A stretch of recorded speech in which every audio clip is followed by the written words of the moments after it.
Opo, prior to this election period, kasi po naririnig ko na may list.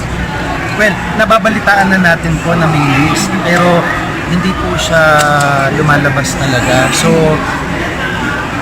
hindi ko po, of course, hindi ko masabi kung yung proseso ay tumagal ng ganon hanggang sa punto na to. But, importante kasi sa public, it's a matter of public interest and also national security.